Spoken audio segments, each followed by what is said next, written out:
My name is John Mullen. I'm the chair of the Sunrise Lake Watershed Advisory Committee.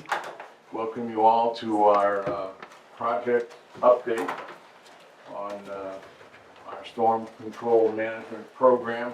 And I appreciate all you coming here. It's an important meeting because we're getting down to the nitty-gritty stuff. I think we can start with introductions. Kyle, you want to start? Sure. Kyle Pimentel, I'm the Assistant Director at Stratford Regional Planning Commission. This is You our secretary for the clerk member of the committee, Joan Van Gelder. Ben Dreyer, Underwood Engineers. I'm the project manager for the design of the project. I'm Kate Learney. I'm with Underwood Engineers, and I'm the project engineer on these.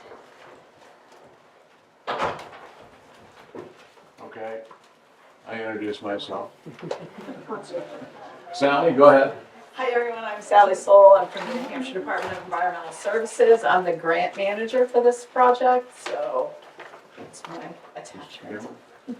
Yeah, Fred Cameron from Cameron's and Finding Cameron. Thank you. Mr. Phillips. Dan Phillips, and just resident of Road Agent, Thank you. right here in town. Christine Botwood, President of the Association of New Hampshire. Thank you so much. Heather Kremen, resident and school board member. And photographer. Yes, videographer today, filling in for Tim. Kate Bizarre, planning board member, conservation commission member, as Sunrise Lake Watershed Regional Planning Advisory Commissioner. Committee and Regional Planning Commission. There you go. Sir? Yay. John Garenti, 79 Lakeshore Drive, right beside the culvert to be investigated. Gail Jones, member of the Conservation Committee and Watershed. Cindy DeChristopher, member of the Watershed and president of the Hampshire Shores Association. Newly elected. Newly elected. Oh, congratulations. Thank you, thank you. Richard Cheney, 143 Lakeshore Drive. Okay. Barbara Branty, 79 Lakeshore Drive. Okay. Just make sure if you haven't signed in before you leave, you do. That goes to our in-kind stuff. Just so you know, I have given most everybody a packet, and you've been given the packets, which I kind of copied the things. Yeah, so we got double copies, but in here is some supporting document to help you understand what we're going to talk about today. So, Kyle, you want to lead it off, or do I let Ben lead it off, or how we want to start here? So I can kick things off real quick, and then I'm going to turn things over to Underwood. Just as a high-level recap of where we are, the last time that we met was in the spring, in April. Prior to that, we went through a pretty big procurement process. We ended up hiring Underwood. That was, we authorized that contract back in March. We held this, the spring meeting, that kickoff meeting in April. Over the course of the summer, the topographic survey was done. And now really where we are is the conceptual designs are being outlined. And this is a really important meeting because we want to be ready for construction this fall. And so, we want to get everybody's kind of feedback on the conceptual design. And then, one of the things that we want to really iron out that's going to be one of the most important pieces is the responsibilities of who is doing what. One of the biggest components to this project and how we can make it work with the limited amount of funding was always going to be the in-kind match piece, where we were banking on having help from the town on the construction, donation of materials, and so that's something that we need to sort of work through. So we all have a good understanding of like what the town is going to be responsible for, who's doing what. That way, when these designs are finalized and we've got our permitting through the state, that we know exactly how, and when and where and who is going to be responsible for what. So I think that's, outside of going over the conceptual and preliminary designs and what they're intended to do and some of the other stuff that Underwood wants to kind of walk everybody through, that I think is a key piece that we want to walk away from today. as well as, and we'll get there eventually. The two other things that I want to kind of talk about is one is expectations, and two is potential shifts in some of the scope of work. So what I mean by that is originally this proposal was to have the culvert replacement at the Lakelands Beach, as well as a small rain garden at New Hampshire Shores. However, considering all of the damage that is happening at the beach, we're not sure if the culvert replacement by itself is going to address all of that. It may be that some additional stormwater management is going to be needed at that site. So one of the things that we've talked about is doing some portion of the design at Hampshire Shores, but moving the money around a little bit to do more stormwater management through a couple of different rain garden at the Hampshire, at the Lake Lands Association, to try and limit the beach erosion that is taking place there. It seems like every year. And so, we've talked to the state about that, and there's some flexibility. But we wanted to make sure that, our proposal was to do something at Hampshire Shores. But, we wanted to just make sure that we outline that it may be more benefit to make these dollars go is to spend more time and resources at the Lake Lands Beach, because it seems to be a bigger need for residents, the beach, and for the lake. Ultimately, that's really why we're all here. So, eventually we'll get there. Ben is going to kind of walk through some of those options, but I did want to talk about that. And then in terms of the expectations, I just wanted to make sure that folks understand that, while we, replace this culvert, while we might be able to do some rain garden work at the beach, there may still be other things going on there that are contributing to that erosion. And so we don't want folks to, if we go through this effort in that there's still some damage that's happening, to walk away and say, why are we even doing this? That it didn't work. I want to make sure that we're taking steps to do that, but I don't want anybody to walk away where it's like, we got a grant, it's going to fix everything, right? This is going to be a longer process. We're not going to be able to solve all these things in one fell swoop. So I just want to make sure that, folks have that expectation, but I think the big message here is that we're thinking about shifting some resources to the Lake Lands Association to really try and get that under control. So I think that's it from my kind of where things are, some of the benchmarks that we've already hit. We're on track to meet all of our match. Joni just gave me the biggest update, or the latest update. We're about halfway there in terms of what the match component was. So 51. 51. So the requirement of that was almost $42,000 was the in-kind match. So you're halfway there.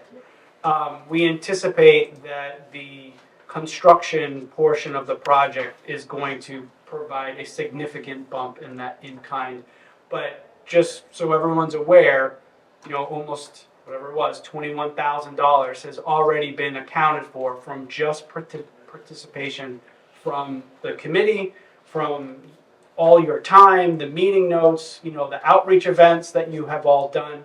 That's a tremendous accomplishment already to be where we are. Which for me, that means that we might not have to drag this project out to the full length of what the grant is. We could wrap this up earlier and concentrate on the next application, when funding becomes available to continue implementation work. Which is, for an administrative side, it's great to sort of move these things a little bit faster. So if there are any questions at a high level, I'm happy to answer them. If not, I'll pass things over to Ben to kind of walk through the design portion. Great. Okay. Yeah, so obviously, I think what we want to get to today, one of the big things is just working through what the design concepts are, and so we can look at those and give you kind of the rundown, and then we want to get feedback from you guys on that too. We did spend a good amount of time on site, not just at our kickoff meeting in April, but also in July we made a couple of visits. Dan gave our guys a nice tour and kind of bigger picture view too of the watershed, just to kind of understand what's happening.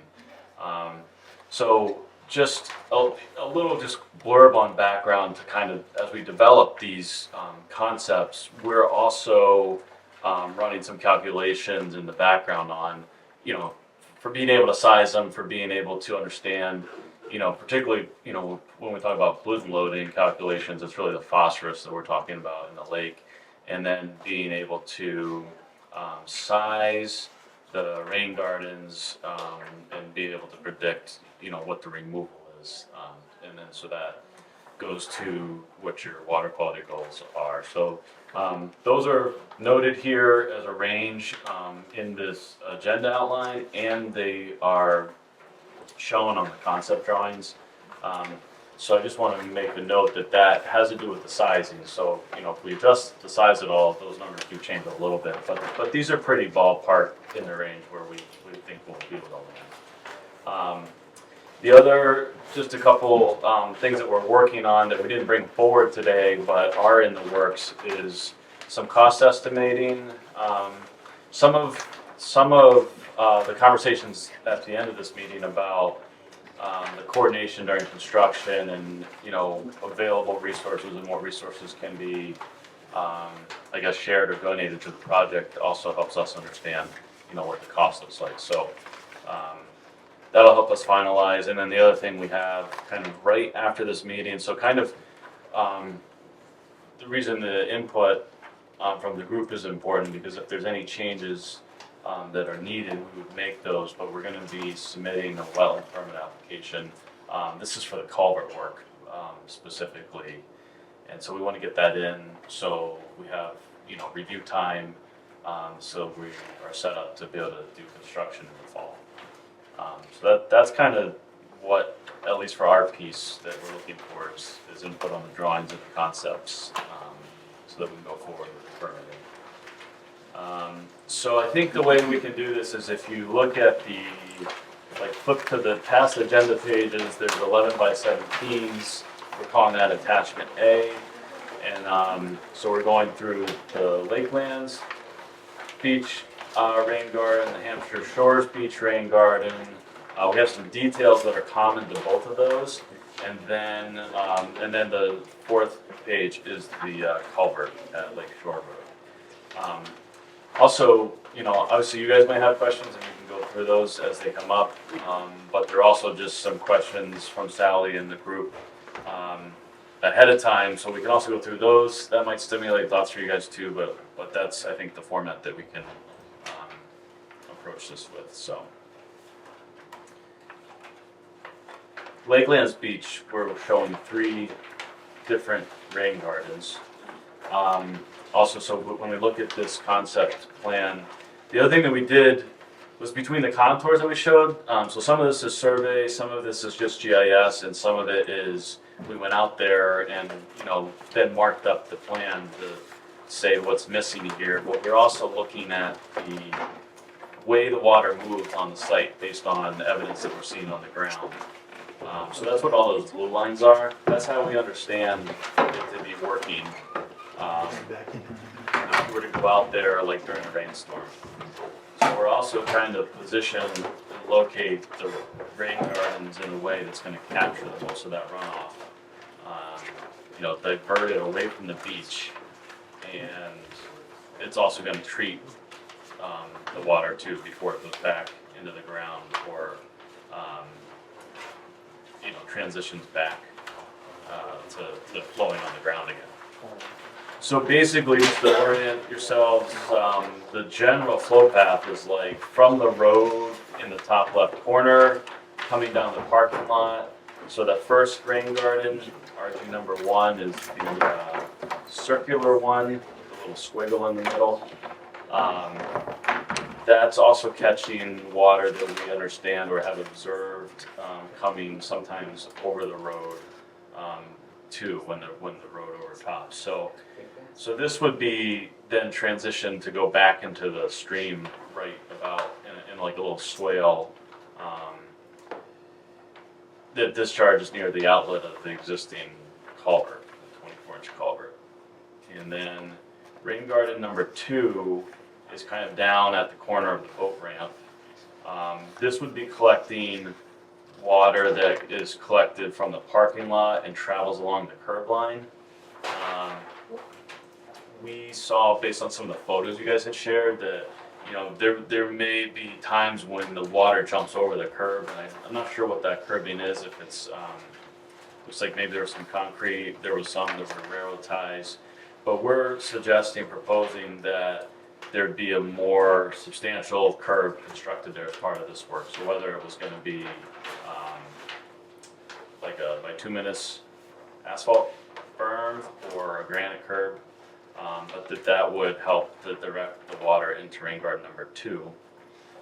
And just so you know, there's the little stripes going back and forth across is like baffles. So that's just helping to slow the water down and try to get it into the ground a little more. And then the third rain garden is kind of parallel with the boat ramp on top of the hill. So these would flow in sequence, but that's kind of capturing the rest of the water.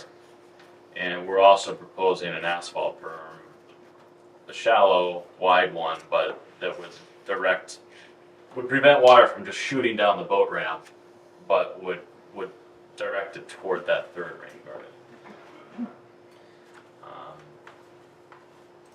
And then from the third rain garden, it would flow parallel along the boat ramp in a stabilized swale. So I think that's really kind of the concept on the Lakeland Beach site. And maybe before I jump into the questions that we have printed here, I'll just pause for a minute and see if you guys want to know any more or have any thoughts. Go ahead, Dan. Sure. There is quite a bit of volume that comes out of the end of that pipe, the exit on that pipe. The Yeah. outlet. Is that wide enough there to put a plunge pool of some sort, just to help slow it down? Yeah. I know, I mean, we keep it, this is what happens, right? You start these things and you start adding things to them. You know, typically, you know, with a big flow like that, we'd be doing a plunge pool. Yep.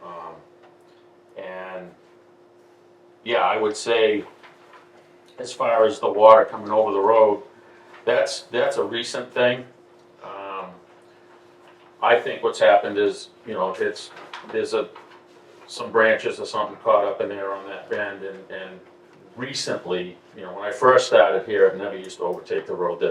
The culvert used to take it pretty good. Okay. And you know, I think once you put your drainage structure in there, and looks like you're gonna do an invert straight through, not a sump or anything. Right. Yeah, because really, I guess we can rip wrap the inlet as well, and stop any, you know, you kind of think to yourself, okay, well, you know, would we benefit as having a sump in there rather than a straight through invert where it would catch some, you know, particulates and stuff like that. It wouldn't do anything for the, you know, any of the phosphorus and all that, but it would catch. But typically, it's just a straight through invert. Yeah. That I've seen, brick invert.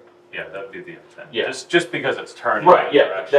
that's it, right? Yeah, So, you got it. yeah, the only thing I would say would be, you know, the volume is quite heavy. Just as I showed you, your guys out there, what's feeding that Yeah. actual one culvert, and it's a pretty big area. And so, yeah, maybe a plunge pool there. And Sure. that's not a big ticket item, but it's just another thing. Yeah, slow it down a little bit. Right. Yeah, I think that's good. In your like hypothesis or report on, hey, this was in recent years at the road overtops, we were just running the numbers on the capacity. Right. And it's based on that, like, should be able to go to a 100-year storm. Right. Just about. Yes. Yeah, so Yeah. that would seem to make sense. And then I think Yeah. we can look a little more, but we're wanting to shorten up that culvert too, so Right. that should actually help with the Yeah. hydraulics. So Right, exactly. yeah. And then, you know, the other part of that will be just the permitting, what DES will require as far as the plunge pool. I think plunge pool is good. It's probably about, they don't usually like the angular riprap stone. Right. We'll have to work Yeah. through that with them. But Yeah, typically the fabric and then, 2 feet of stone. And, yeah, but a pool is good. I Right. I think A little that, plunge pool there. yeah. Um, That's in the front of the culvert, right? That would be at the exit. So basically, the exit. yeah, so basically a plunge pool for people that don't realize what it is. Usually when you have an outfall, you'll have, if you have a lot of volume there, what they'll do is they'll put a plunge pool in it. Basically, it looks like the deep end of an in-ground pool, okay? And what that does is that drops down in, and then you'll come up and you'll have a little, like, dam there with stone, and then it comes back out, and then you riprap that. And what that does is, that takes all that volume from that pipe, and it drops it into this, and it actually slows it down. So then it builds up into that pool, and then it overflows out. Okay. And then what that does is that stops erosion further down going to the lake. So that's all a plunge pool really is. It's just to slow the water. Same thing with these other things. They're like level spreaders, rain gardens. It's just stuff to slow the water down so that it doesn't have the erosion effect, or as much of the erosion effect.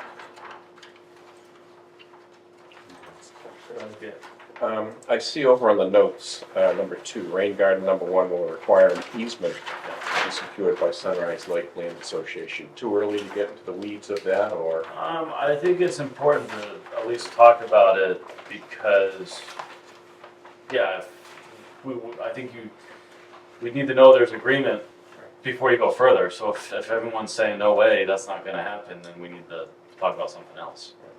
And when you say, is that on a private parcel of land? Yeah. Or is that? So it's on tax map and lot 4107, which is Steve and Kate Cameron. Oh, Right, so that was your My sons. Yeah. So, I mean, I don't know. So that's got to be where the discussion starts, because you can, like, if you look at that rain garden number 1, there's a like long dash, short, 2 short dashes, long dash, short, that runs perpendicular to Lakeshore Drive and just clips the bottom of that. That's the property line. Some of the beaches on Yeah, so like the north edge of the beach is shown being just over that property line. So this rain garden number 1, most of it would be on that adjacent property. So everything seems to be on the beach side of the street, nothing on the, I'm gonna say the culvert side of the street. Yeah, the culvert is even more on their property. More on the property. Yeah. Oh, you're Yeah. off to the left. Yeah, so that actually would need an easement too. So it's, or even, I don't know if the town has one or not, but by prescription, maybe the fact that I it's. think in the deeds, Yeah. I believe, because we've had this trouble before because there are no drainage easements. Yeah. But I believe, and I haven't read this for myself, that any water that was making it down to the lake natural flow Yeah. could not be disturbed. So I would have to say that's probably one of those spots. Okay. We have a few others. And, you know, like I said, but yeah, adding to that or changing it, yeah, would be something different. Yeah. But yeah, I'm pretty sure if you look it up, it's in the deeds that you cannot restrict the flow or the natural flow of and what was there to begin with. I know a couple of places we own property that I say the town owns property, and there's probably a few more spots that they probably shouldn't have sold, but you know, back in the day, because it is natural flow that would go down to the lake. Right. So. Okay, that's good to know. Yeah, I think it's a good time to start the conversation with, Yep. you know, and is this gonna be, like, this is gonna be something we can work out? And maybe they can both be done in one document, or maybe not, you know, maybe the culvert is the town's and the rain garden. Well, I know the town owns in between the where the right of way is. Yes, So there was a connection made Yeah. there at some point. yeah, Because as far as the town is concerned, you could have the outlet right there at the end of the right of way and have riprap down through there and it would be like it was before. But then obviously, you know, there's a drainage ditch there, right. so. So that answer your question? Very much, thank you. Okay, sure. And just to clarify, this particular lot doesn't have the home and all of the residential structures, correct? It's on the lot That's right. that's next door. But there's no infrastructure on this lot. It's just where the drainage is. Your question is, is a good one in which we need to just figure that out with Stephen and Kate on what that means, right? I mean, obviously it's private property, and so they have a say in some of this, and whether or not, the difference between the culvert, whether that needs an easement. It may sound, Dan, from what you're saying, maybe we don't, but possibly for the rain garden, if there's going to be maintenance that is required, who's responsible for that? Like, we want to make sure that that's spelled out clearly so folks know, like, who's responsible for maintaining these things. If you don't maintain them, they don't work. So, it's just something that we have to sort of iron out.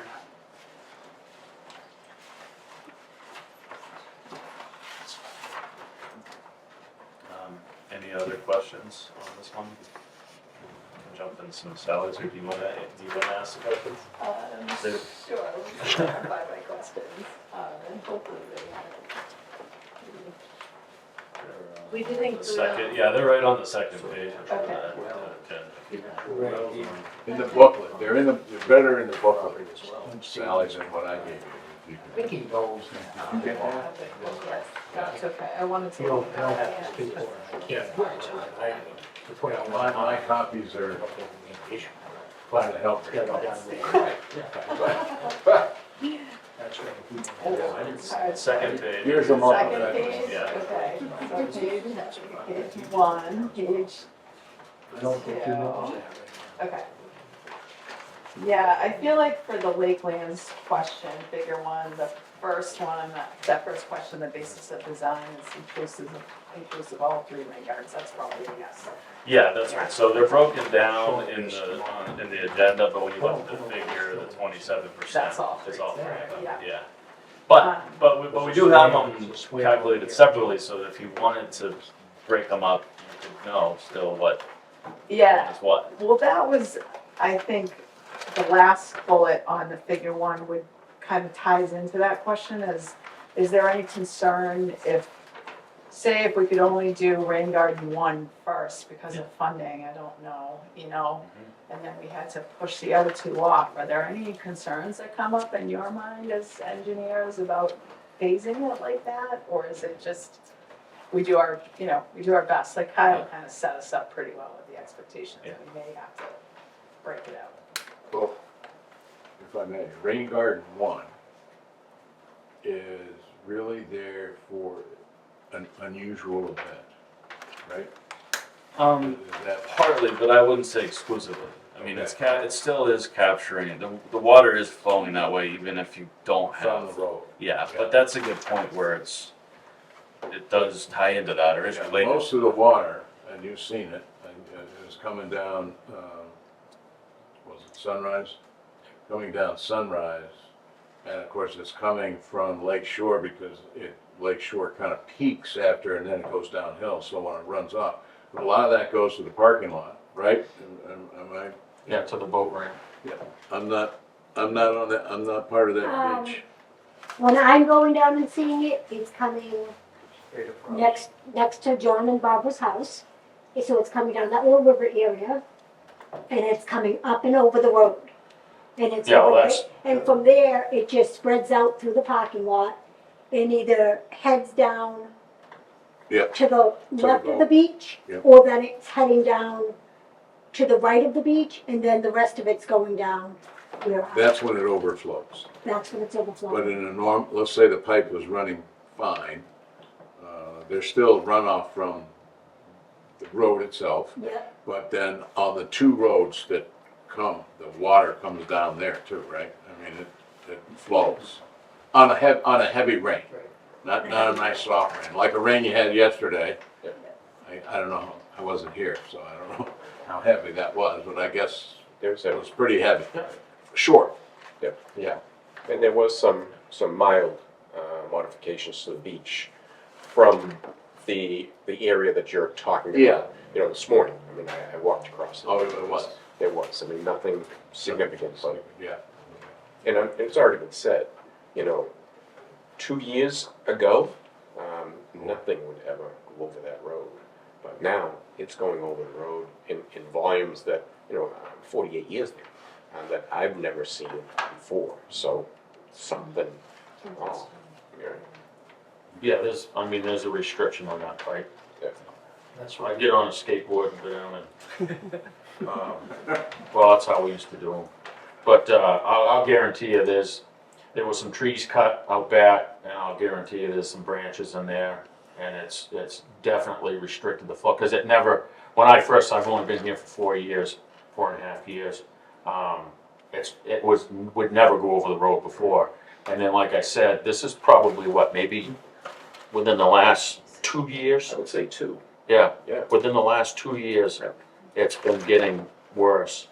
Correct. Yes. Because again, the first one was, oh, well, this year it's gonna come over again tomorrow, you know, it's always Yeah, because expected. when we get a heavy rain event like that, we go around and check the culverts, and sometimes you'll have branches and stuff, because, you know, you've got all those woods, dead trees and stuff, Yep. and they do wash down, and sometimes you can go down in there and pick out a few branches, and then, Yep. you know, and it goes. Yep.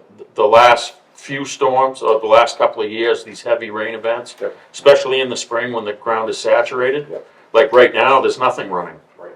You're not getting anything from up across from Gary and down a lane and all that. So the ground's, you know, you take a half-inch rainstorm in an hour like that, and it'll handle it, because it's just, Short. everything's not saturated. Everything's so dry that it's, you know, so. But yeah, no, it's definitely, Yeah, both rain gardens certainly will be put to use. yeah, In order to maintain. I agree. Push it. It's not, it won't, there's no alarm.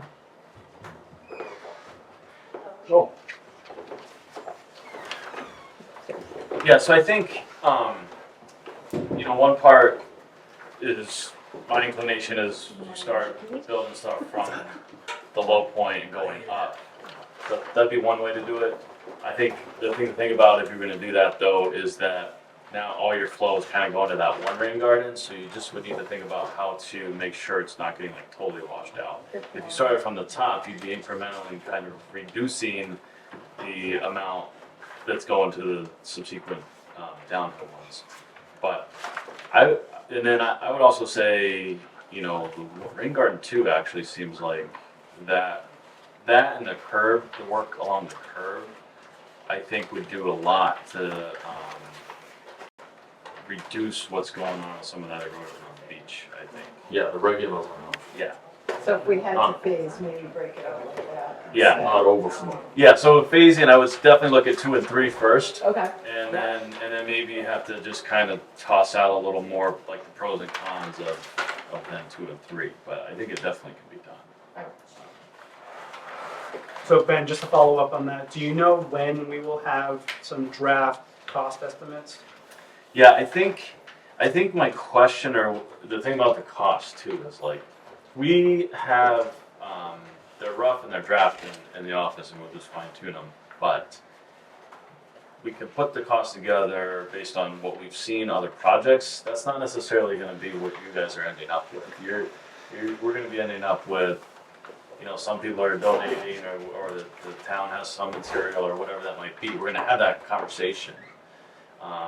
So I also just need to understand what is it that you wanna know our estimated cost based on if you were to design, bid, and get a professional contractor in, or maybe we need to see where we land with what everybody is gonna, you know, wanna contribute. Okay. I don't know, Like, Yeah, how- because that first cost could be scary. Yeah, right, yeah. I mean, maybe that would be encouraging though, to Right. know that this is what it would be, and this is Fully where you're loaded, gonna land. Yeah, So that's kind of where I was going, was like, maybe that's just a good point of reference to understand. right. So yeah, I think we're close, and, you know, next week sometime, I think we could share that. Okay.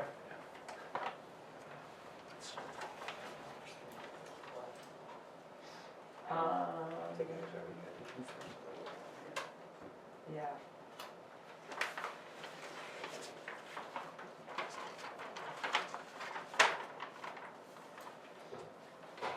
I guess one of my other questions was, like, for rain garden one, it's pretty big footprint, relatively speaking. I mean, could the, you know, cost was a factor, could that be reduced?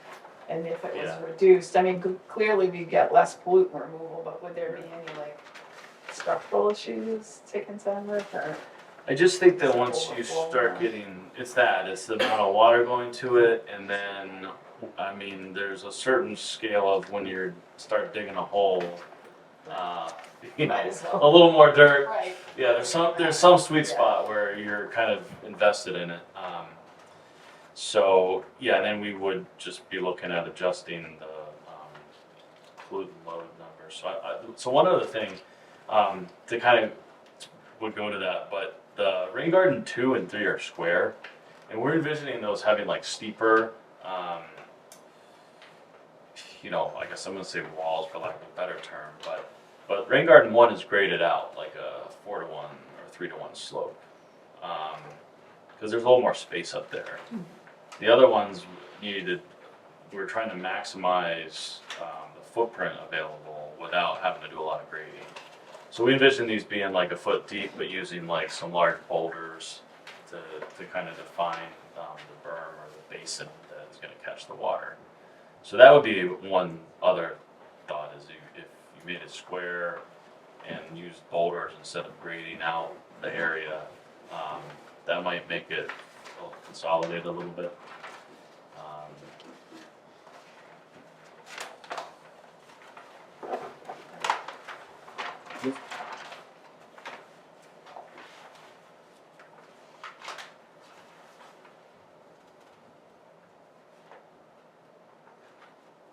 Yeah, your other question too about just any grading, we're trying to make the grading pretty limited by setting these right where the water's like already going.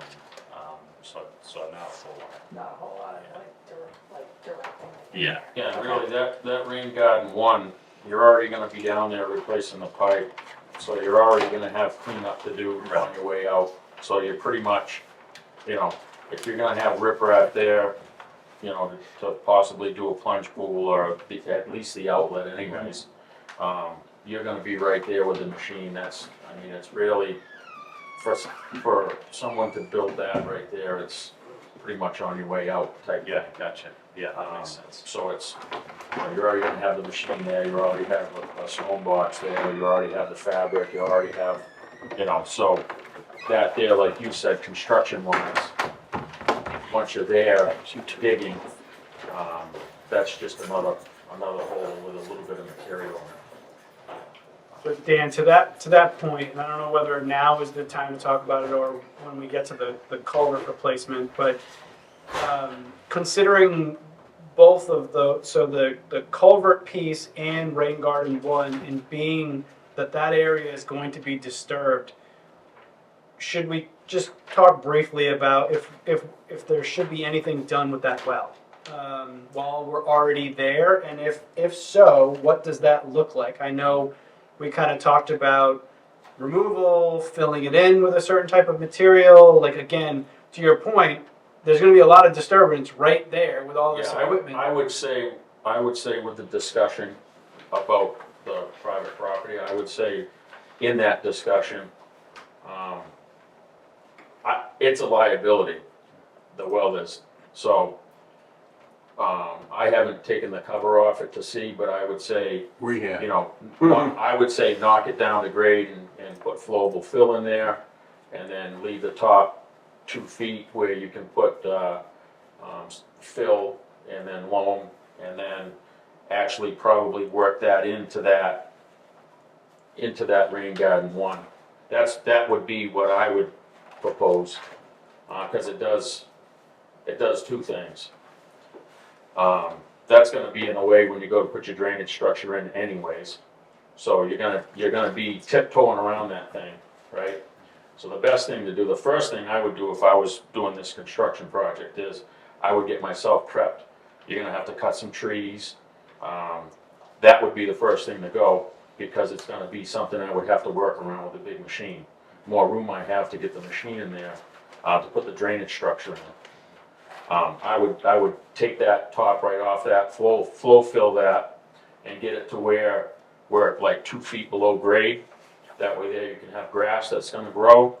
I'd go down in and, do my outlet work, run my pipe up, set my drain manhole, put the piping in to the outlet side, and then make my connection to the inlet side, and then I would clean that up as I'm going out, start building this rain garden, and then clean that whole area up, and that's, in a nutshell, how it should be done. Now, I only say this because I was a site supervisor for SUR for 20 years, so this here is nothing. I mean, we did a lot of projects on the state highway and stuff, so we know about level spreaders and plunge pools and all that stuff, so it's right in my wheelhouse. I'm so glad you said that, because internally, we had a discussion about utilizing you, and it almost kind of that. Trouble is, I'm down to 2 guys right now, and Yep. we have our hands full with what's going on. Mhm.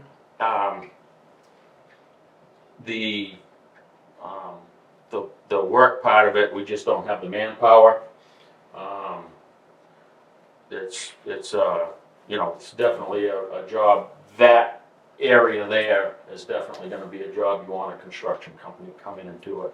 You're gonna have to have stone boxes and trucks and this and that, and we just don't have that type of manpower with the town. We do have the know-how, but we don't have the manpower to do it.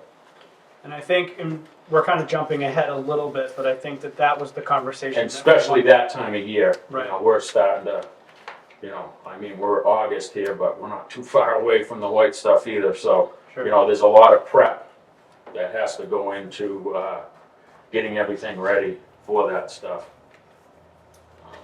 So, yeah, the machine work and stuff would be very limited. Yeah. Well, yeah, like I said, I think we're jumping ahead a little bit because of that. Right. That part of the conversation, I think, is really one of the reasons Fred Welby had invited you all to come here, and like what capacity can Cameron's lend in terms of equipment on some of this. Like I think that conversation was intended to be today as well. Well, that'll have to be taken up with my 2 sons. They own the company now, I do not. Okay. That's Steve. Yeah, probably plantings and stuff like that for the rain gardens and. Plantings and stuff would be no problem as far as actually using heavy equipment and stuff. I don't know what they'll want to do. And that, what was the, I'm sorry, I missed the second son. Steven is the owner next door. Yep. And Scott is his brother. Scott. And they both own cameras with me, but they're the principals now. I'm just helping them out. I'm retired. I'm 78. Sure.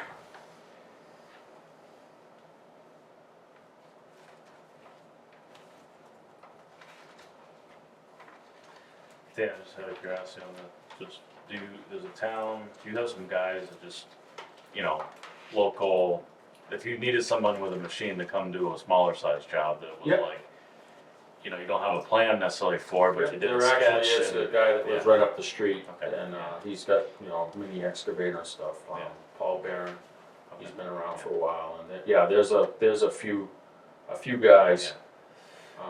That's helpful to know too. I just was thinking along as far as the He doesn't scale. have, he doesn't have overhead and stuff Yeah. like that. He pretty much works by himself, so, as far as insurances and stuff like that, and I'm sure he's covered too, but I do recommend him a lot. When people I can vouch for him. Yeah, and I recommend him a lot around town when people ask for certain things, like driveway stuff or Yeah. culverts and stuff like that, cause he knows how to do all that stuff, and he's, I can tell you the situation with Cameron, because I know I'm in the office doing bids and payrolls and all that. Yeah. Work-wise, we're buried in work this fall. Okay. This it's That's crazy. good though. Oh, it's good, but, you know, so. That's good. So that's, I was just asking for. You may need a for sub, options. you may Yeah. need a sub like that. Yeah. I don't wanna use the word part-time to work, because once you begin, you don't want part-time, you get it done. That's our, Yeah, I mean, the main that's all focus, our attitude is, yeah, get it done. the main focus, I would say, you know, if the bare minimum would be the drainage structure, pipe it in, and possibly, you know, get rid of that well there, because it's gonna be in the way anyways. And like I said, the conversation probably with the rain garden thing, and the general conversation that you'll have with the, you know, with the landowner, that's what I would recommend. And, you know, and give them a mental picture of how this is gonna look. I mean, there's a lot of, you know, small saplings, I guess you'd call, I mean, they're not really full-fledged trees. Those trees grew up after the pipe was put in. You know, it's just from lack of maintenance is what that is. So, you know, you could propose, hey, look, you know, we can make this area look a lot more pleasing to the eye. Possibly, you know, after everything's done, maybe you can figure out, that might be a space you might be able to use a little bit of, you know, up top there, that you weren't able to use before. So that's probably how I would try to sell it. When we looked at it, we really, Stephen and I, last fall, we felt you had restricted flow through that pipe anyway, Yeah. big time. Yeah.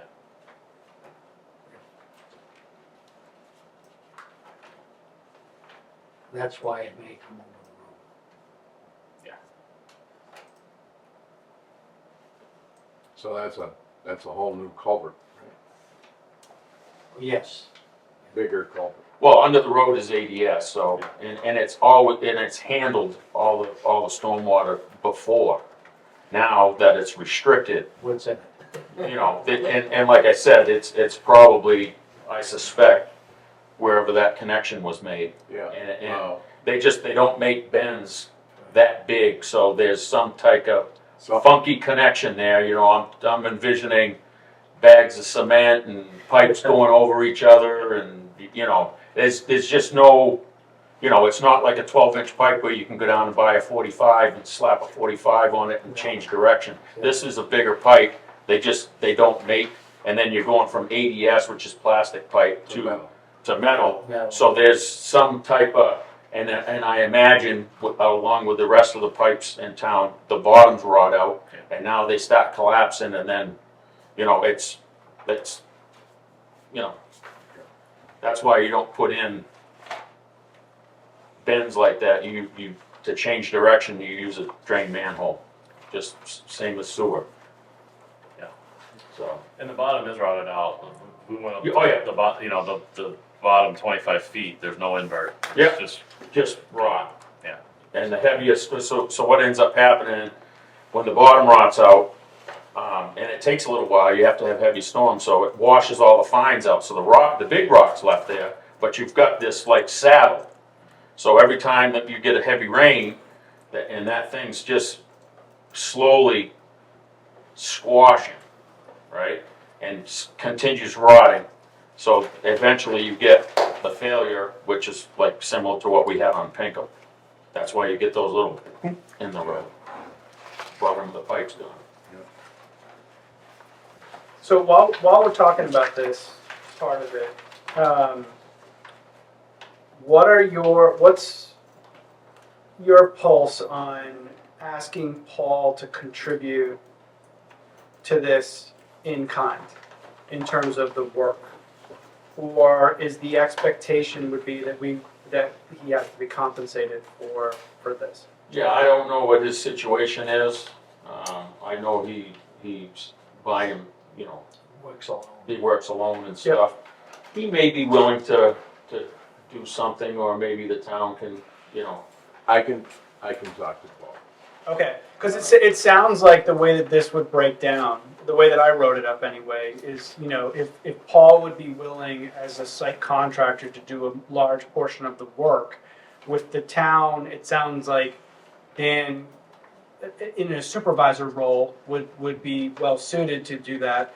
And then with some equipment and material donations from potentially Cameron's, whether Steve and Scott are willing to donate any additional time to help Paul as sort of just multiple hands on deck sort of thing, we could have that discussion with them. But it sounds like primary would be Paul with a supervisor role from the town, and then Cameron's kicking in whatever you feel is appropriate. And That'll be up to them. up to. Yeah, and like I Scott, said, Steve.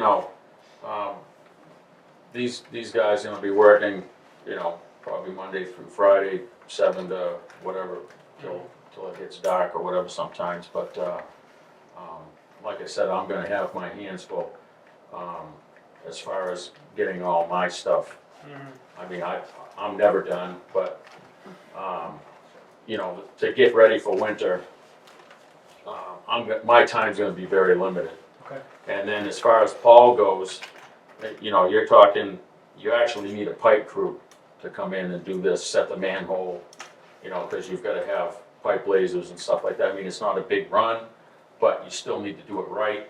You still have to, be able to shoot and get your inverts and put your drainage structure in at the proper elevation, because you've got an invert in and an invert out. It's not just like dig a hole, throw the pipe, throw the drain manhole. You've got, and I'm sure there's gonna be, probably 6 inches to a foot of stone. Haven't seen the underneath the drainage structure. You're gonna have to have probably a box, maybe not, but probably.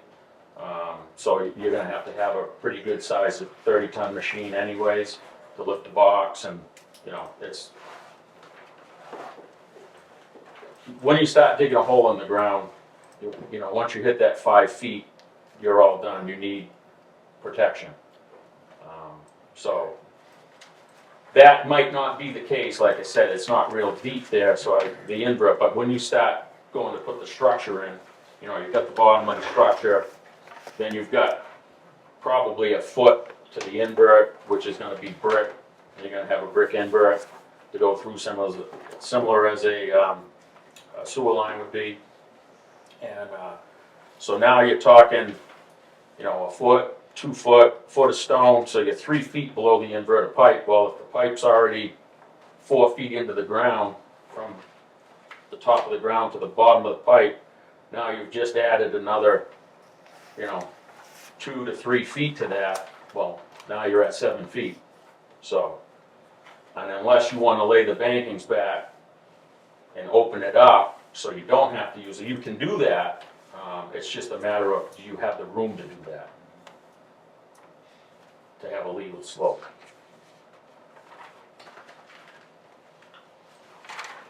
Now you go down 7 feet and then you open it up, it's wide enough for that, so 7, you can get 2 to 1s, so now you need 7, so now you need 14 feet out to get to the top of the slope. So if your drainage structure is 4 feet wide because of the size of the pipe, probably 6 feet. So now you've got to have about a foot around that. So now you're another 7 feet.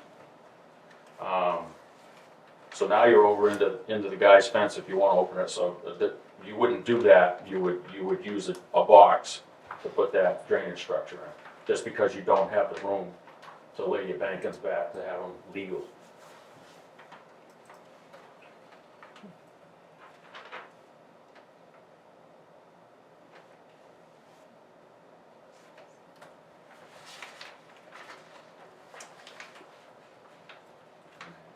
So that's what I would recommend, at least that part of it. The piping part of it is you're definitely gonna have to, and a good pipe crew could do that in a day. Everything.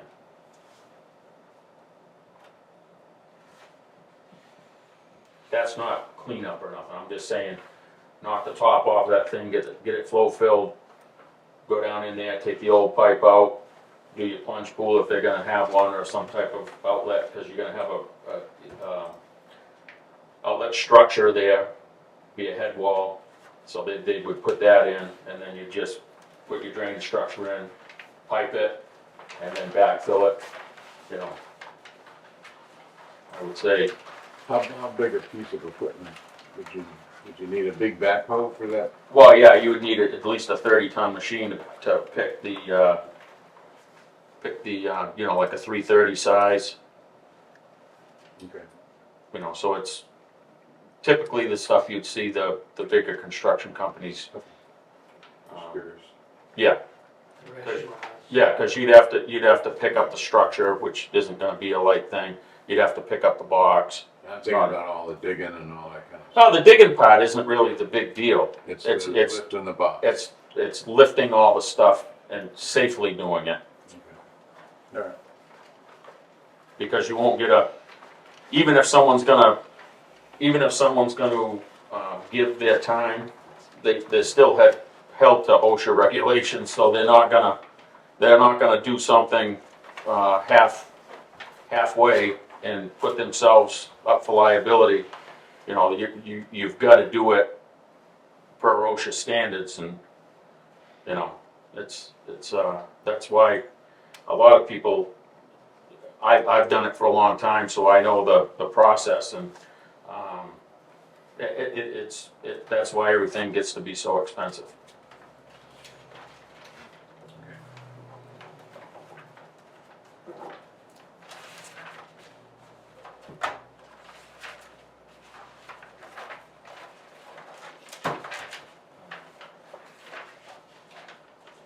Any other questions on the Lakelands Beach Rain Gardens?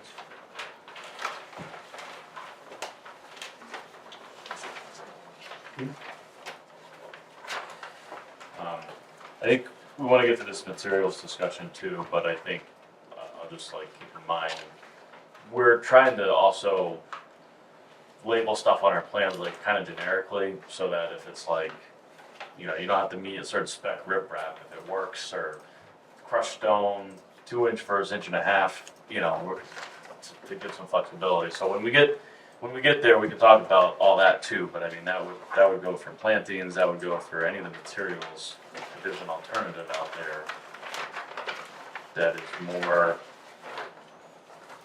desirable because of, you know, budget and resources, that still works and meets the intent. So I just want to say that. Yeah, we've had quite a bit of material processed last year. We do have, I wouldn't say an abundance of 3/4, but I have more 3/4. I do have some erosion stone, pretty much a 4 to 6, and then I do have 1.5-inch stone. Typically, what we would use the 1.5-inch stone on is if we have any soft spots in the roads in the spring. We would use that, but we do have a pretty good supply of 3/4, and what I usually do with the 3/4 is we'll use it when we're putting our culverts in, and then sometimes I'll beef up. I'll add a couple extra buckets to the gravel just to kind of give it a little more body, so it would hold up a little better. But yeah, we do have a pretty good charge of that, and you're not talking huge amounts here. These aren't big areas. So, and that would have to be something I would have to take up with the select board. Sure. You know, just I can't say, sure, the town can donate this, 100 yards of stone to this project. It would have to be something that we'd have to talk about, and then, I would tell them what we have for supply and stuff, and we could, afford to do that. Okay, that's good to understand. Yep.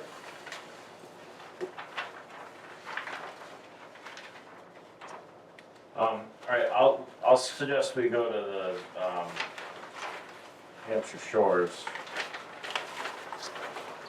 And this site's a little bit simpler too, in that I think it's smaller, it's flatter, and we don't have the culvert that's influencing what's going on. So this one really, two rain gardens. We're situating them, proposing them in a space where we've observed that there's an area that is kind of a low point, and the rainwater is going to already. So similar approaches on the other site. And again, the blue arrows are generally where we observe the water to be flowing. And So we're envisioning like a little walkway between the two rain garden cells. And so maybe that also kind of is just a nice visual frame the access to the beach.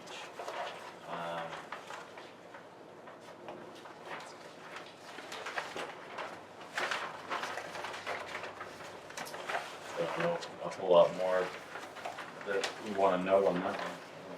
Yeah, this one just has a smaller watershed area than the first one, and so because of that, it just has like a small, less of an existing phosphorus load, and so because of that, it has, when you look at that number, it has a smaller reduction, even though like it's a 24% reduction, and the first one I think is also in the 20s. So the percent is similar, but just because the watershed size is different,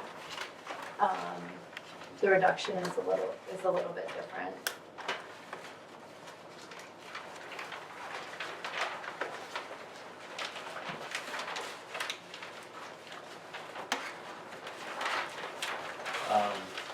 So we can go to the third page. This is just the typical details. So we didn't spend a whole bunch of time developing these to be specific, but these are the kind of the key components I think that would be needed. Particularly, like the most important one really is the rain garden detail, and maybe the riprap swale. That's how the water is being conveyed. So again, like on the rain garden, like bottom left note talks about 3/8 inch pea stone, and we have it's called on the like the very bottom coarse aggregate, and it's given a DOT spec section. So I think we could talk about that's probably similar to what Dan was talking about. They have a pile of the 1.5 inch. That's just about the same stuff. So we could look at being able to use that instead. So those sort of things. There is some geotextile fabric that goes along the edges of the rain garden cells that's below ground. I know Sally, you were asking about that a little bit. If there's any issue or concern with separation and clogging. So what we, just on that to go elaborate a little bit, but what we've understood, especially like from the UNH Stormwater Center, it's the layer, like the horizontal layer is the one that like creates those issues, or that when they built their, at the Stormwater Center, the ones that they built and failed, that was why. We've been doing a lot in linear environments on publicly bid stuff, and so we've been trying to use what DOT does, because that's what the contractors already are used to. And so DOT builds under drains with the same stone, and they wrap them in fabric, and that's how they get water to flow, like out of the road box into that drain and go. So it's when you put it on the outside, I don't know, for whatever reason, that's different. So we haven't had any trouble with that, yeah. And so we're doing for stormwater, we're kind of doing it backwards though. We're using that same under drain, but we're using that with the pipes so to collect the water in and let it go out instead of sometimes they're trying to collect water in so it goes away from the road. So yeah. So that's the idea here. And then what it really is that smaller stone layer in between the bigger 1.5 inch stone that's on the bottom to bridge the soil that's on the top, so that doesn't like make its way through, because the void space in those larger stones is quite a bit bigger. Yeah, I know that when we first started doing these, back when I was with the SLWA, they did use a non-woven, but it was almost like it was very light. Okay. It was probably like a 2 ounce. It almost looked like dryer lint. Okay. It was very thin, and then they did away with that completely. You had your biomedia, and then you had your 3/8 with your bigger stone underneath, and like you said, it was kind of like choke stone. Yeah. You know, and that's what that does, that stops all those fines from migrating out of the biomedia, because, you know, the biomedia for people is kind of like a bark mulch with sand and some loam, and what it does is it breathes, and it helps that water go down. It slows it down, but it is permeable, so it acts as a filter. Yeah, that's right. And then with the plants in there, you know, those roots and stuff help hold that together. Those aquatic plants have the root system that helps that water actually follow those roots down into this, and that's why they put the plants in there.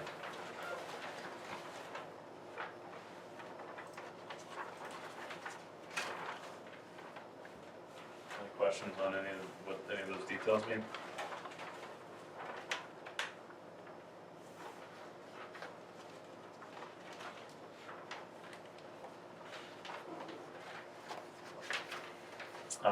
The fourth page is the culvert, so we kind of already talked about the culvert, but this will give you a picture of it. And so I will say that, you know, we're pretty confident about where this bend is, but it's not exact. What we're trying to do to locate it first was to send a GoPro camera on a boat that we made out of 2-liter soda bottles, and we were gonna float it down there, but the flow wasn't very good, so it was hard to get it to actually be moving, and some of it might just be because of the obstruction or whatever that Right. is. So we were wanting to find that with the idea that if we could even float that with a string on it, we'd pull it back up, and then we could like see what it was, and so that didn't pan out. So our plan B was we had like a long pole that we oriented into the inlet, and then did grade stakes, one, you know, at the inlet and one back here. So it's like when you build a fence, you can sight one pole over the next, and so projected that with a string, and then did the same on the downstream end, and where the two strings intersected is where we believe that bend in the culvert is. So the idea is that then that's, you know, when Dan was talking about the dissimilar materials and whatever might be going on in that, where it bends and changes direction, we'll put a manhole on there, and that is gonna help to prevent, or if there was an obstruction, now you have an access point where you can go in there and clean that out. So the other thing that's gonna happen is because the lower half of that existing metal culvert is mostly rotted, we're just gonna take it out. No point, I think, and put it back. So the circle and the couple of black squares is the manhole, and, you know, like a 20-foot run of pipe.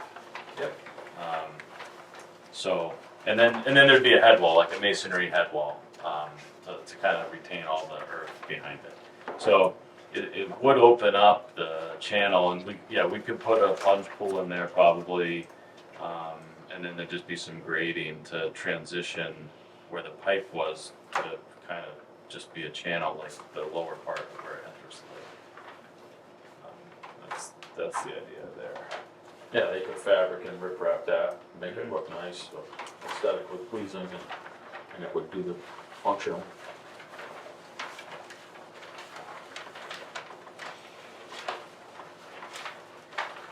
Alright. I think in a minute, let's talk about the materials and I'm calling labor, but equipment and labor, like what's the level of effort to do this stuff. But before we get there, I just, for the permitting, so we do this culvert work will require a permit from the DES Wetlands Bureau. And they're gonna look at it a little bit closely because it does involve a stream, and they have some specific like stream crossing criteria. So we've been talking to them. They're telling us that we can do this as a minimum impact expedited permit, and where's your Concom, or was it Katie?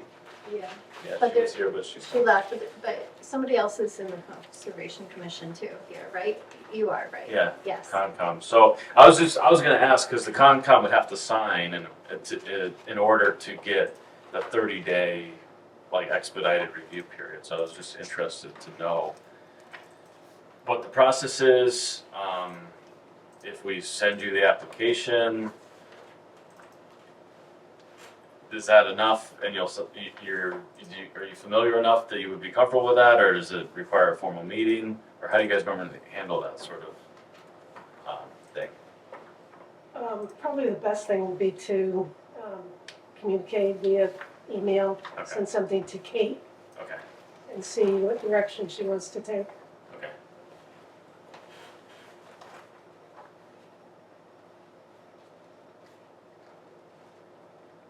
You can call special meetings. I mean, they have monthly meetings that you can. Yeah. When is the next Conscom meeting? I don't know off the top of my head. It was just recent. I think it was just the other day, right? We don't even have a meeting. I'll talk to Kate. Yeah, so if it was gonna require a meeting, we would just wanna know so we can get that set up. So that as the application comes together, because that review period will be important to the schedule. So I could probably follow up just for interest of time, but there'd be some administrative stuff that I think we would have to work out with you, Kyle, just, we can sort that out. Yeah, and honestly, it may be, in terms of just being cognizant of moving things around in your time, like if that's something that SRPC has to go and attend that meeting to sort of guide them through that process, we could probably do that, right? To just kind of limit the number of meetings that you all are attending. And so I've been through my share of special use permit, meetings, so I'm happy to kind of take that on. Okay, that's helpful, and then FYI, there'd be a butter notification to go out with that too, so we would have, that's, just so everybody knows, I guess. Okay, we can maybe pause for a minute on, I have schedule and just kind of next steps. But maybe that's a good place to wrap up after we talk about, I think the thing you want to get to really is the coordination part. But I will say, just a quick note on schedule. I mean, here we are today in August, so we're tracking so far with what we laid out. The next kind of big effort on our end is the DES permitting for the wetlands. So just make sure that we get that in, and that's in the queue, so that with the eye toward October, November timeframe for construction. So, I just found the date of the next meeting, it's Okay. September 9th at 6:30. September 9th? Yep. yeah. Thank you.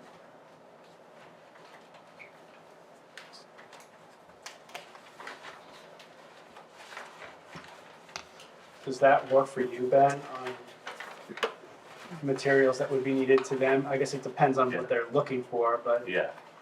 Yeah, I mean, I think that meeting I think the materials we have, Okay. including, we have the permit drafted, we are adding a little more to it based on what we just talked to DS about, but that, yeah, we would definitely be in shape for that. Does that keep us on schedule, the Yeah, September 9th? I would, so it's 30 days, so October 9th, roughly, we would have a response. But, sometimes it's, hey, here's a list of questions, and you gotta do another 30 days, so that would then put you toward November. Are you talking about like the state? For the versus- permitting, yeah, for the state, yeah. But you don't have to wait for the local permit for the state, do you? It's not the local permit, the Concom gets you the reduced time frame. So if the Concom will sign it, it'll be 30 days instead of 55. Or 50, so Gotcha. that adds up. Gotcha. So that's the interest in it. So So I think we still are wanting to ask the question too of like, do we have to go to a meeting? Or can we come meet with you and do a special meeting? Or do you want to review this in an email first and decide if you're comfortable with it or if you need more information? That's up to the Concom to choose how. So what is the trigger? Is it a wetland buffer? What is the- Impact, so if it's 3,000 square feet of impact or less, then you can, get that expedited review period. So they're relying a little bit on the Concom's, expertise and opinion and investment in, what's going on in the town to say they're gonna trust their input, and it's a smaller impact. So it's about just keeping it at a lower threshold. Okay, but is there a local permit regardless? Oh, yeah, that's a different question, sorry. Okay, yeah, so. I missed what you were asking. So, because I'm wondering if we could do this, we could do that, because if there's and I haven't looked at the town's regs, but if they have their own shoreland or Yeah. wetlands that requires a conditional use permit or special use permit, that's gonna require a public hearing, which has its own notification requirements, but we could potentially do both of those at the same time. Yeah. Um, I'm not sure that's the case. But I'll be- I just don't know. Yeah, I don't. We would want to know that because I think that's a big difference. Because does DES requirements of getting the opinion of the Conservation Commission, do they require that to be a public hearing? No, just a signature. Yeah, they just have to sign it. So they don't even, as far as DS cares, they just have to sign it. It doesn't matter. It's just that sometimes locally, they may want that at a meeting or, it's the local Okay. It all expectations. depend on Concom and what they've done in the past, whether they have a hearing or not. So they could at a meeting, special or regular, review the project and say, yes. Yeah. We had no more questions, all in favor, boom, it's done, it's signed off. So, Okay. Yeah, I think what we need to follow up on is whether or not there is a local permit to this. Many communities have their own shoreline and or wetlands. So anything within 50 feet of a wetlands buffer would require. we don't have a buffer. You don't have a buffer for wetlands? Okay. Do you have one for shoreline? No. Okay, so if you don't have those, then it's unlikely that you would need a local permit for this project. Yeah. And then maybe if that's the I am case, pretty- you can I move am- it up. Pretty sure, Okay. Well, because that's what we're trying to get. We just go by the state. So that's in the works, planning board and so forth, so with Concom. My understanding. I'm just gonna make myself a note to just look through the overlay districts and just confirm that, and then we'll know whether or not a public hearing is required. And I guess, should we talk to Kate about whether or not it's possible to move that up a couple of weeks? So I guess if we don't need a local permit, we don't need any public hearings with that notification, would they be willing to maybe move it up a couple of weeks prior to Labor Day to get, 2 or 3 weeks earlier, it Yeah, sounds like that could be- or would they be comfortable just signing it without having a meeting, Yeah. but through email? Well, either one, but yeah, anyway, basically the goal would be, would like to submit it before, in advance, sooner than that. Could we do a special meeting with the Conservation Commission in conjunction with the watersheds Yes, we could. August meeting, Yes, we which could. is before Labor Day? And if we could It's set not- that up, that would That's speak in a to, couple of weeks. yeah, That's So- 28th. 28th. 28th, yeah, so we could invite them to join us as a joint meeting. And then just post it as a joint meeting. Post it as a joint meeting, Yeah. and then they could discuss it, and we can discuss it, answer what we know, and if you're there and whatever, I'll talk to Kate, tomorrow, and, I don't see a problem with that. I don't think so. That moves things up 2 weeks. Yeah, so- that's helpful, yeah. Okay. I guess I would say maybe we could still ask, do you need that? Right. Yeah, Yep. I have a note about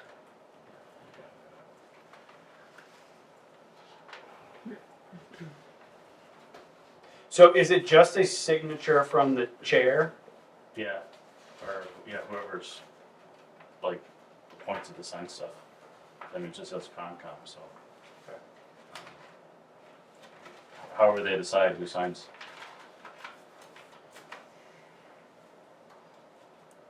To make it even easier than that, do we have like can we pull like a template together to provide them with, or is it something that is simple as? just a letter. It's on the application, like, there's there's like a line on the application, For the conservation Yeah, to sign to off sign. on it, yeah. yeah, so I think it's really, you know, we would usually have a draft permit or a copy of the permit. And if we were going to a meeting, we'd show up with that, and we might just do a quick, simpler overview presentation for explaining. But then, you know, if they're good with it, here it is, and they sign. And that's how we normally So John, meet a meeting. my suggestion is going to be, Ben, can you send us what would go to them? Yeah, And you have that already put together? yeah, we maybe just fine tune it, but yeah, it's draft. Okay, so if you send that to us, and John, if we distribute that to Kate and Yeah. say, hey, you know, can you share this with the Conservation Commission and give them to the end of next week? And if they don't have any comments, would they be willing to authorize the chair to sign that letter? If there are comments and that they don't feel comfortable with that, then we should invite them to the meeting on the 28th. Excellent. Now, is Stephen, or Steve, does he go by Steve or son? Yeah, Steve, Yeah. Steve, So or Steve. yeah, is where he's the landowner, is he gonna have to be in on that signing Yes. as well? Yeah, he'll have to give an okay on that. So, Yeah. so that probably the conversation with the Yes. permitting part, as far as the permission from the landowner. Maybe that could be incorporated in with that. I will contact Mr. King. Yeah, I just, you know, where you're involving, you know, another No, piece of he's property, got, he no, probably has to You've sign been something as talking well. with Stephen anyway. Yeah. And we'd like to have you pursue that. Yeah. Well, it would be kind of a, you know, if we overlooked that, it would be another snag, and would put them out another, no, we wanna Couple be. of- well, that's what I'm saying, if Yeah, we- we wanna be upfront and. Right. The total involvement with, yeah, easements and what that involves and what impact that has on the property owner, in addition to, no surprises. No surprises. And I don't think there'll be any. yeah, I think everybody wants, I think everybody just wants the problem part of it gone away. That's, The Lakelands Association, just offside here, the Lakeland Association has been very patient with this whole thing, very patient. And I know they want it done now. Yeah. And, we're moving forward. We're getting down to the nitty gritty. All these details have to be worked yeah, out. the upstream people as well, you know, Oh, yeah. I did get a couple of emails from residents on a lane, which have, you know, all that property's pretty low over there anyways. So now when you back up a culvert, now you know, you start getting into people's backyards. Oh, yeah. You know, I've got a few pictures of, you know, maybe needing a kayak to get out to the shed. You know what I'm saying? I do. A couple of those pictures, and I did answer the email back and you know, said, this is in the works, and it's, once it's taken care of, Right. you As should Kyle- be all set. Right, as Kyle mentioned, this isn't Right. isn't gonna solve every problem. Right. Because this is a 10-year program that we have to work on. And, to understand what happens upstream, is the next step. And we have, right, Kyle, we have applied for a stormwater assessment, if you will. Yep. So that would be part of it. Now, we did go up a lane, a couple couple weeks ago.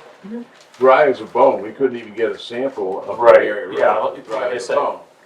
everything's dried up But now. we do know where it flows Yeah. from Gary, and then it goes underneath that. Yeah, it comes out of Tom property. Gardner's piece. Yeah, And quite heavy. And Quite heavy and- there, yeah. And but that's a. for a that's while, too. That's an ease, who, the town put that pipe in there, right, under, or somebody did. Well, see, a lot of stuff was done, you know, I get it. and I'm just saying out of necessity, Oh, yeah. right? So it was, you know, how a culvert can go under someone's driveway, Yeah, and normally, when you put a pipe in, you wanna see a full moon. When you get out at the outlet and you look up the pipe, you should be able to see a full moon. And sometimes you might get a little deflection or whatever and kinda see, you can't see anything.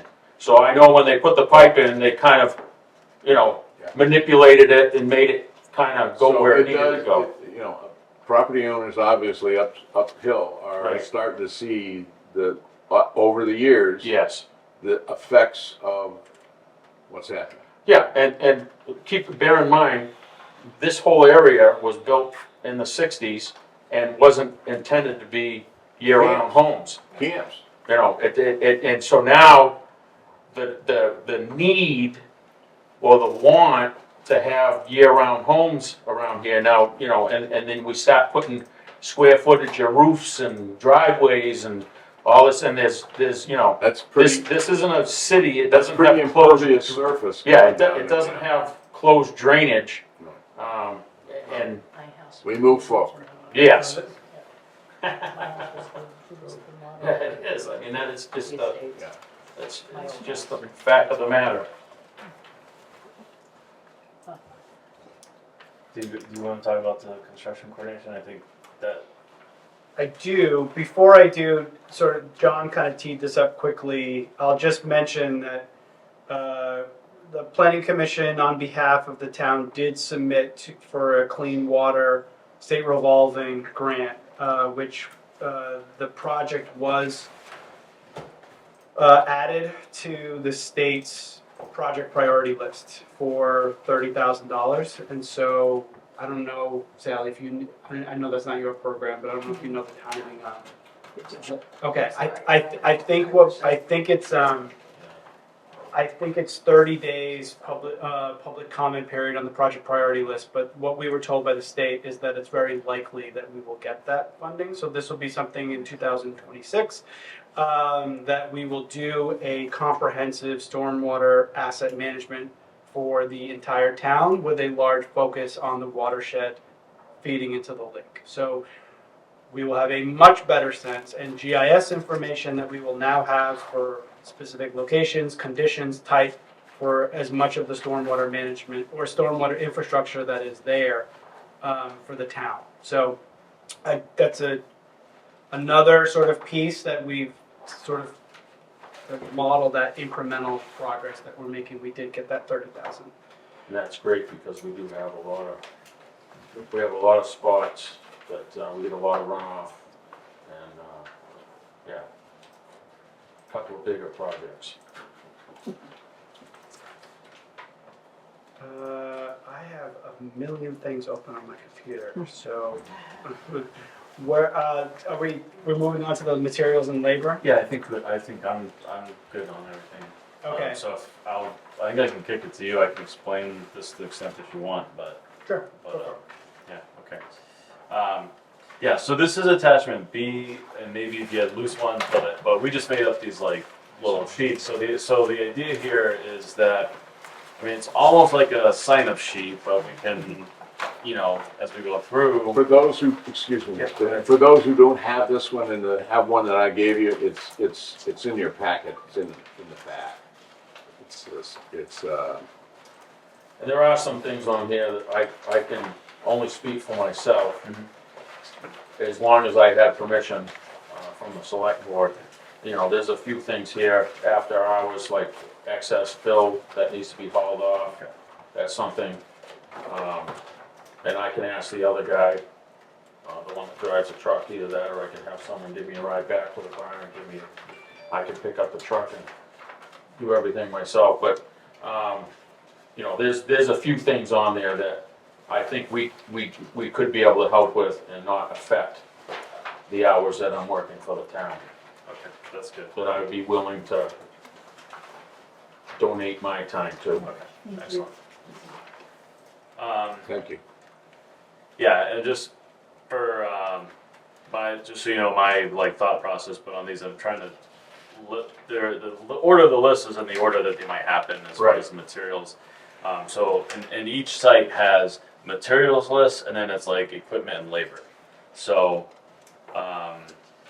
you know, I think we can just chat, brainstorm, who would have it, or who could get it, or what would it mean, I guess, you know, so the first one on there is just the silt fence and erosion control. I don't know, Dan, you might know the most on some of these ones, but, Right. for bituminous curb, I was imagining if it was bituminous curb, that's a Yeah, machine usually, but you could make it, Yeah, you can use a loop yeah. and, you know, basically form that, you know, it doesn't have to be, you know, that's a big expense when you get a machine here and you have to put, you know, the fiber in it and all that, and it's another added cost, and you're better off just to, you know, have, it's handwork. Yeah.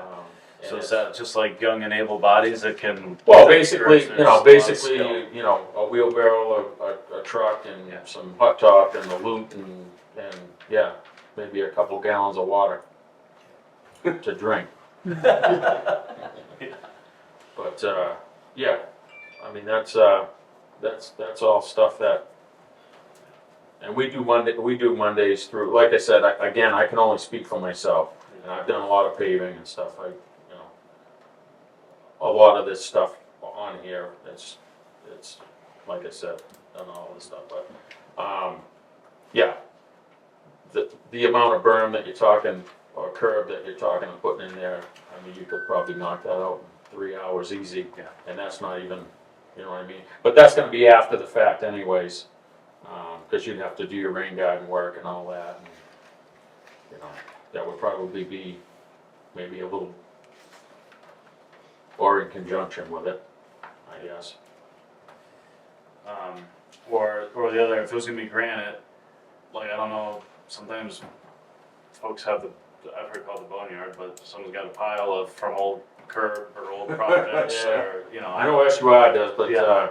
yeah, as far as the town, Yeah. we don't have a piece of curb in town, but, most definitely the asphalt one is definitely the way to go. And so is that something that the town can provide in terms Well, of? I would say, no, when I say me, that's me, but I would have to ask permission. Right, and I'm gonna make that assumption for all of Yes, this. so, you know, maybe we talk to, Pike, you're not talking a lot of mix here, you're probably only talking, you know, at the most, a ton, maybe 2 ton, at the most, they would probably donate that. They're the ones who supply all the pavement to our road projects. Right. Right, so, pretty much the only gig in town. You could probably talk to them well, I'm saying, when I say you, I could probably talk with them and say, hey, look, we're doing a project down here. You know, can you put a dump on the truck? 2 ton is gonna be more than you need, you know, for the amount of little curbing that you're talking about making. They would probably donate that, I would think. And as long as, you know, I got permission, we've got a truck with the doors. All you need is a truck with the doors, the wheelbarrow, and a rake and a loop, and boom, you got a curb. We do Mondays through Thursdays as a regular work week. So Fridays, I usually have, you know, I'm with my mother, but that can be, you know, a couple of Fridays here and there wouldn't hurt. So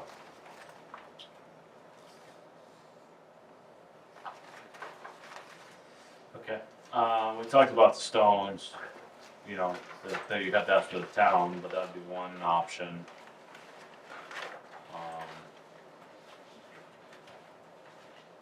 And then, the soil mix, Dan, you were pretty familiar with that, but that's basically mulch, Right. sand, and a little bit of loam. Yep.